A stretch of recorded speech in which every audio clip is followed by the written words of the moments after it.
ඒ හින්දා මෛත්‍රියෙන් යුක්තව ජීවිතේ තනන්න. නාකි වෙලා ඇට ගන්නට වැඩක් නැහැ මාළේ. නේද? නාකි වෙලා පන්සලට ඇවිල්ලා ඇට ගයිනවා බෝගහයට. ලේලිව කාලා හපලා අර අලුත් ජෝඩුවට ජීවත් වෙන්න දුන්නේ ගිනි තිබ්බයකට. ගිනි තියලා ලොක්කියට ගයිනවා.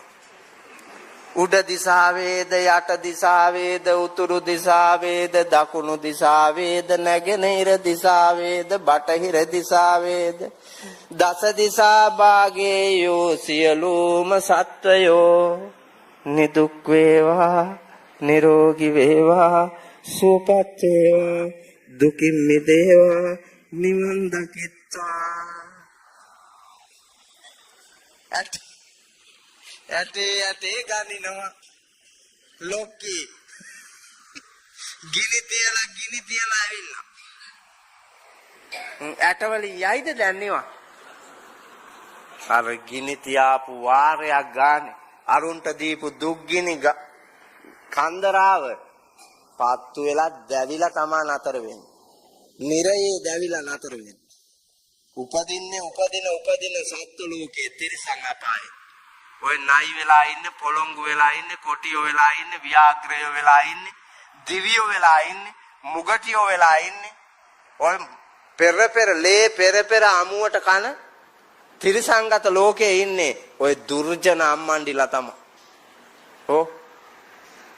පිරිමි අය ගාව එහෙම නෑනේ අප්පා. ඔව් මාමයි බෑනයි එක බෝතලේ බීලා එක පැදුරේ වකුටු වෙලා ඉන්නවා ගහගන්න. එක බෝතලේ එකට බීලා එක පැදුරේම වකුටු වෙලා බුදි. එකෙකුගේ ආදරේ වැඩි වෙලා ඌ ට්‍රංක් එක පිටින් බුදිලු මාමට මදුරුව කනවා කියලා ඌගේ සරම පොරවලා.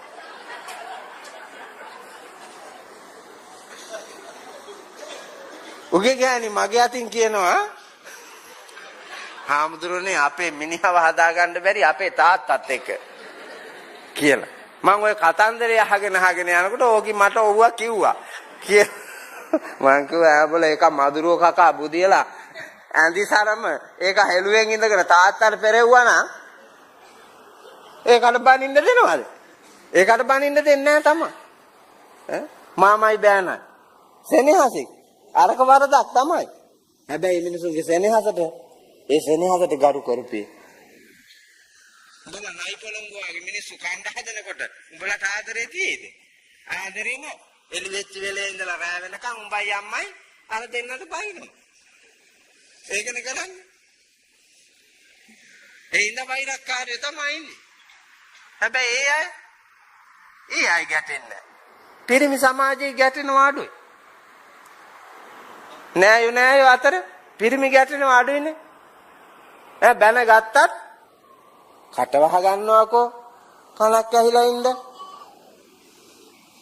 තමසල අම්මට කියනවාකෝ.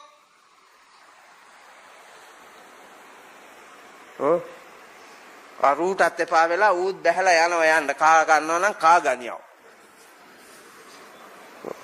ඒ උනාට සිල් ගන්නෙත් වැඩිය මේ උන්දලා දන් දෙන්නෙත් වැඩිය මේ උන්දලා භාවනාත් වැඩිය මේ උන්දලා වන්දනාවේ යන්නෙත් මේ උන්දලා ජේෂ්ඨ පුරවැසි සංවිධානයේ ඉන්නෙත් මේ උන්දලා පුද පූජාවලත් මේ උන්දලා අපායට ගියපු දවසට බලාපල්ලා ඒත් මේ උන්දලා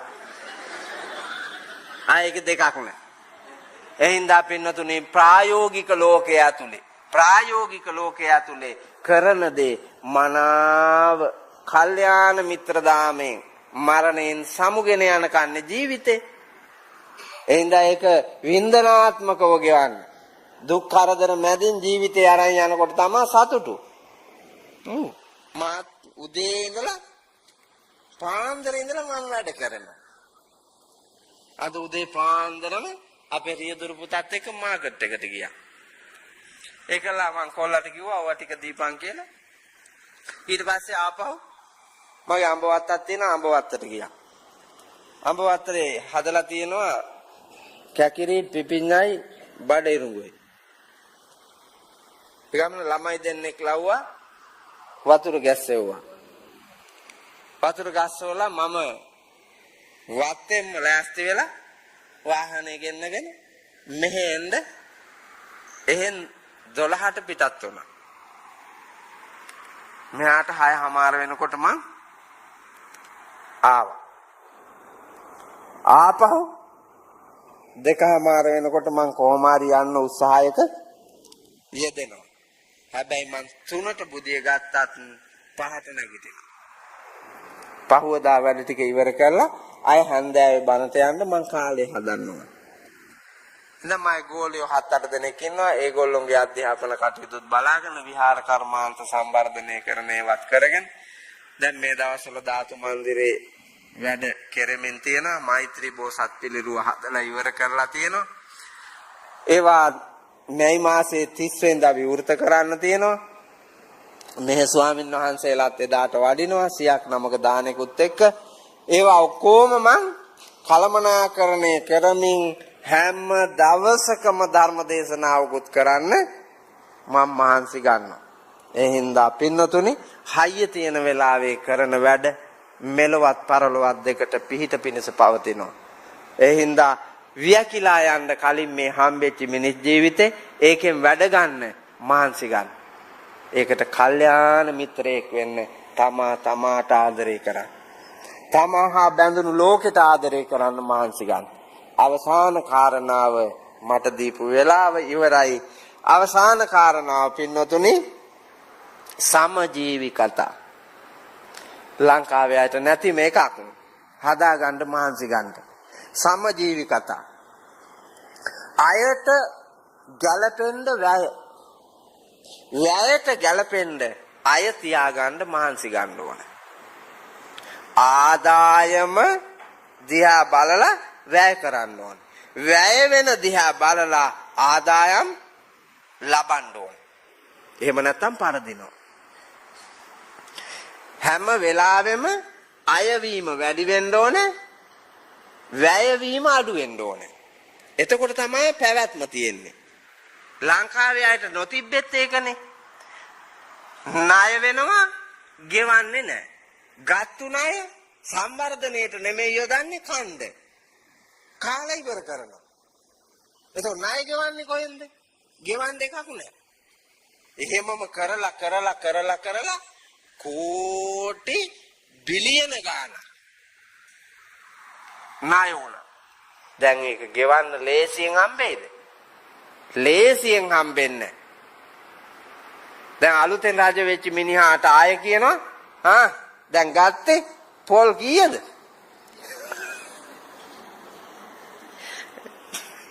පොල් පොතේ පොල් පැලයක් හිටෝලා ඒ පොල් පැලේ ලොකු වෙලා පීදිලා ගෙඩි හැදෙන්න අවුරුදු 5ක් යනවනේ.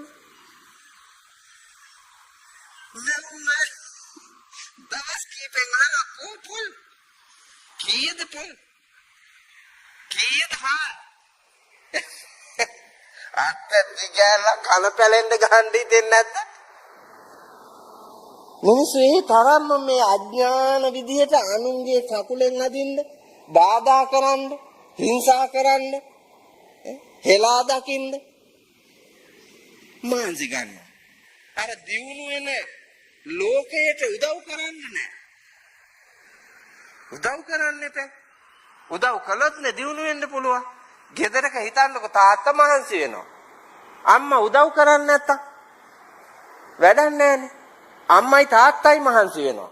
දරුවෝ උදව් කරන්නේ නැතුව විනාශ කරනවා නම් ඒ ගෙදර පැවැත්ම නැහැනේ. එහෙනම් සියලු දෙනාගේම ඒකමුතුවෙන් ඒකරාශීත්වයෙන් හම්බ කරන්න ඕනේ. හම්බ කරන්න ඕනේ වියදම් පරිමහන්න ඕනේ. දැන් අපේ ගෙවල් වල පුතේ වියදම් වැඩි. අපි පොඩි කාලේ තිබ්බ වියදම්ද? නෑ. අපේ ප්‍රාදේශීය ලේකම් කොට්ටාසෙටම තිබුණේ එක ෆෝන් එකයි. ඒක තිබ්බේ තැපැල් කන්තෝරුවේ. දැන් අපේ ප්‍රාදේශීය ලේකම් කොට්ටාසේ ෆෝන් කීයක් ඇද්ද? මං හිතනවා 50000ක් 60000ක් විතර ෆෝන් නැති ප්‍රාදේශීය ලේකම් කොට්ටාසේ ඇතුළේ. ගෑණිගේ සාක්කුව එකයි අතේ එකයි. මිනිහාගේ සාක්කුව එකයි අතේ එකයි. කොල්ලගේ අතේ එකයි කෙල්ලගේ අතේ එකයි ගෙදර එකයි. 4යි 2යි 6යි 1යි 7යි. තොරතුරු හොමාරු මධ්‍යස්ථානයේ වායේ ගෙදර. මාරු කරලා තියෙන තොරතුරු